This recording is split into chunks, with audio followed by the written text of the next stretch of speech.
325 ಕೋಟಿ.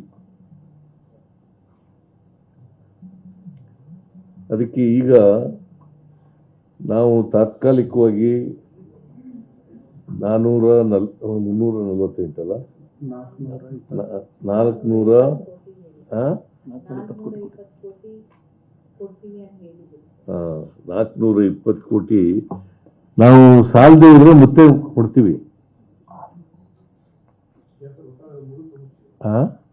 ಮರುಸಮೀಕ್ಷೆಗೆ ಟೀಚರ್ಗಳದೇ 325 ಕೋಟಿ ಆಗುತ್ತೆ.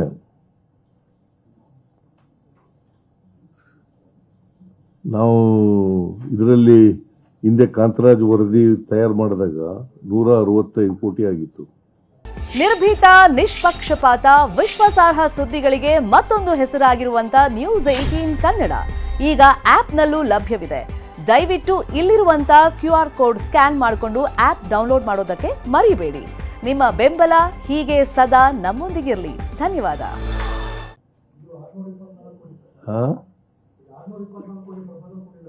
ಯಾರು ಈಗ ನಾನು ಹೇಳ್ತಾ ಇರೋದಕ್ಕೆ ಬರ್ಕಳಪ್ಪ ನೀನು. ಅವ್ರು ಕೊಟ್ಟಷ್ಟೆಲ್ಲ ಬರೀ ಕೊಡಕ್ಕಾಗಲ್ಲ.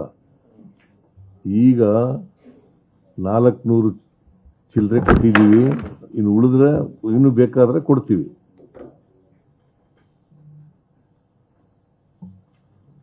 ಸೊ ಅದರಿಂದ ಒಂದು ಮಧುಸೂದನ್ ನಾಯ್ಕ್ ಅವರ ಕಮಿಟಿ, ಹಿಂದುಳಿದ ಆಯೋಗ ವೈಜ್ಞಾನಿಕವಾಗಿ ಸರ್ವೆ ಮಾಡಬೇಕು. ಎರಡನೇದು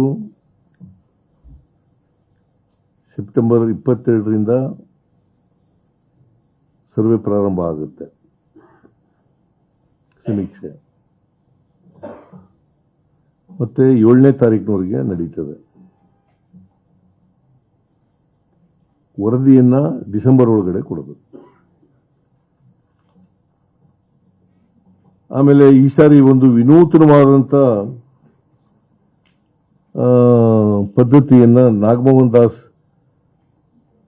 ಸಮಿತಿಯವರು, ಆಯೋಗದವರು ಮಾಡಿದ್ರಲ್ಲ, ಈ ಒಳ ಮೀಸಲಾತಿ ಬಗ್ಗೆ ಮಾಡಿದ್ರಲ್ಲ, ಆ ಥರದ್ದು ಇವರು ಕೂಡ ಮಾಡ್ತಾ ಇದ್ದಾರೆ. ಯಾಕಂತಂದ್ರೆ ಈ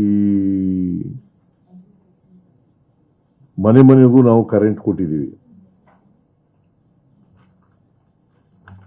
ಈ ಮೀಟರ್ ರೀಡರ್ ಇರ್ತಾರಲ್ಲ, ಮೀಟರ್ ರೀಡರು, ಸೊ ಅವರು ಪ್ರತಿ ತಿಂಗಳು ಕೂಡ ಮೀಟರ್ ರೀಡಿಂಗ್ ಮಾಡ್ತಾರೆ.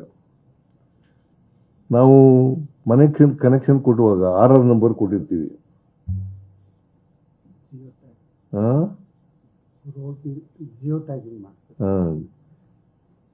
ಸೊ ಇವರು ಹೋಗಿ ಜಿಯೋ ಟೈಪ್ ಮಾಡ್ತಕ್ಕಂಥ ಕೆಲಸ ಮಾಡ್ತಾರೆ.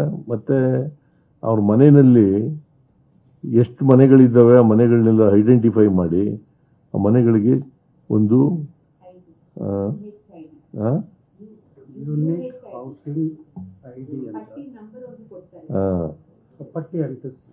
ಆ ಪಟ್ಟಿನ ಒಂದು ಇದು ಮಾಡಿ ನಂಬರ್ ಮಾಡಿ ಅಂಟಿಸ್ತಾರೆ ಮನೆ ಮನೆಗೆ. ಇದು ಮೊದಲನೇ ಕೆಲಸ.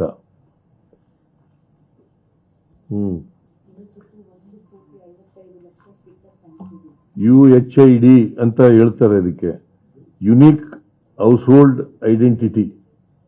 ಯುನಿಕ್ ಹೌಸ್ ಹೋಲ್ಡ್ ಐಡೆಂಟಿಟಿ ಸುಮಾರು 2 ಕೋಟಿ ಮನೆಗೂ ಕೂಡ ಅಂಟಿಸ್ತಕ್ಕಂಥ ಕೆಲಸನ ಮಾಡ್ತಾರೆ. ಈಗ ಇವತ್ತಿನವರಿಗೆ 1,55,00,000 ಮನೆಗಳಿಗೆ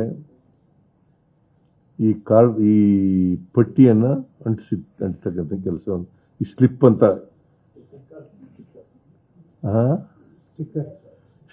ಸ್ಟಿಕರ್ ಅದು ಅಂಟಿಸ್ತಕ್ಕಂಥ ಕೆಲಸ ಮಾಡ್ತೇವೆ. ಅದು ಒಂದು. ಆಮೇಲೆ ಅದಾದ್ಮೇಲೆ ಮನೆ ಮನೆಗೆ ಮೇಸ್ಟ್ರಿಗಳು ಟೀಚರ್ ಸರ್ವೆ ಮಾಡ್ತಾರೆ.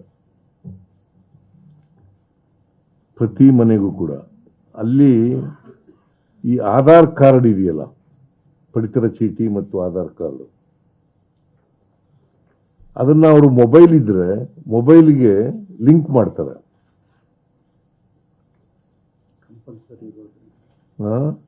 ಯಾರ್ಯಾರ ಹತ್ರ ಮೊಬೈಲ್ ಇದೆ ಅದಕ್ಕೆ ಲಿಂಕ್ ಮಾಡ್ತಕ್ಕಂಥ ಕೆಲಸವನ್ನು ಮಾಡ್ತಾರೆ. ಒಂದು ವೇಳೆ ಮೊಬೈಲ್ ಇಲ್ಲದೆ ಹೋದರೆ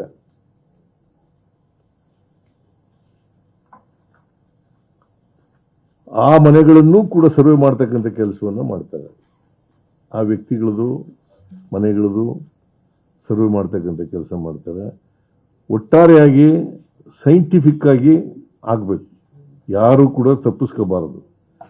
ನನ್ನ ಮನವಿ ಏನಪ್ಪಾ ಅಂತಂದ್ರೆ ಇದರಲ್ಲಿ ಪ್ರತಿಯೊಬ್ಬರು ಕೂಡ ಪಾಲ್ಗೊಳ್ಬೇಕು ಅಂತಕ್ಕಂಥದ್ದು ಮನವಿ. ಜೊತೆಗೆ 60 ಪ್ರಶ್ನೆಗಳನ್ನ ಕೇಳ್ತಾರೆ. ಕಾಂತರಾಜ್ ವರದಿ ಮತ್ತೆ 54 ಇತ್ತು, ಈಗ 6 ಜಾಸ್ತಿ ಮಾಡಿದ್ದಾರೆ, 6 ಪ್ರಶ್ನೆಗಳು ಜಾಸ್ತಿ ಮಾಡಿದ್ದಾರೆ. 60 ಪ್ರಶ್ನೆಗಳನ್ನ ಕೇಳ್ತಾರೆ. ನೀನು ಯಾವ ಧರ್ಮದವನು, ಯಾವ ಜಾತಿಯವನು, ನಿನ್ನ ಶೈಕ್ಷಣಿಕ ಪರಿಸ್ಥಿತಿ ಏನು, ನಿನ್ನ ಸಾಮಾಜಿಕ ಪರಿಸ್ಥಿತಿ ಏನು, ನಿನಗೆ ಉದ್ಯೋಗ ಇದೆಯಾ ಇಲ್ವಾ, ನಿನ್ನ ಜಮೀನುಗಳಿದೆಯಾ ಇಲ್ವಾ. ನೋಡಿ, ಇದು 60 ಪ್ರಶ್ನೆಗಳನ್ನ ಟೀಚರ್ಗಳು ಅವ್ರ ಮನೆಗಳಿಗೆ ಹೋದಾಗ ಕೇಳ್ತಾರೆ. ಅದಕ್ಕೆ ನಾನು ಎಲ್ಲ ಜನರಲ್ಲಿ ಮನವಿ ಮಾಡೋದೇನಪ್ಪ ಅಂತಂದ್ರೆ ತಪ್ಪದೇನೆ ಇದರಲ್ಲಿ ಪಾಲ್ಗೊಳ್ಬೇಕು. ನಂಬರ್ 1. ನಂಬರ್ 2, ಈ 60 ಪ್ರಶ್ನೆಗಳಿಗಿದೆಯಾ ಕೇಳ್ತಾರಲ್ಲ ಅವಕ್ಕೆಲ್ಲ ಉತ್ತರ ಕೊಡಬೇಕು.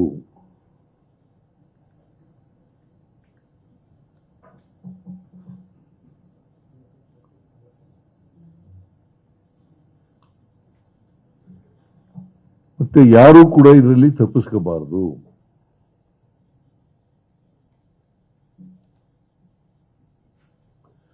ಒಂದು ವೇಳೆ ನಿಮಗೆ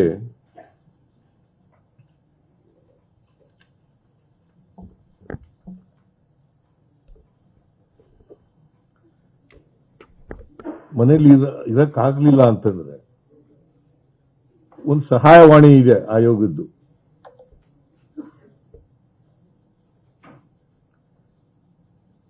ಸಹಾಯವಾಣಿ ಸಂಖ್ಯೆ 80 50 77 0004.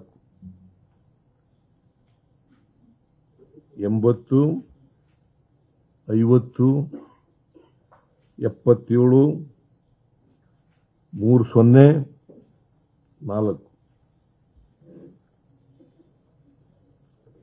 ಇದು ಸಹಾಯವಾಣಿ ನಂಬರು.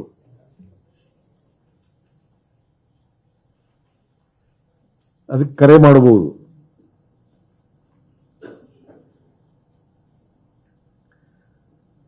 ಆಮೇಲೆ ವೆಬ್ಸೈಟ್ ಕೂಡ ಇದೆ. ವೆಬ್ಸೈಟ್ ವಿಳಾಸ ಏನಿದು, ಏನಮ್ಮ ಇದು?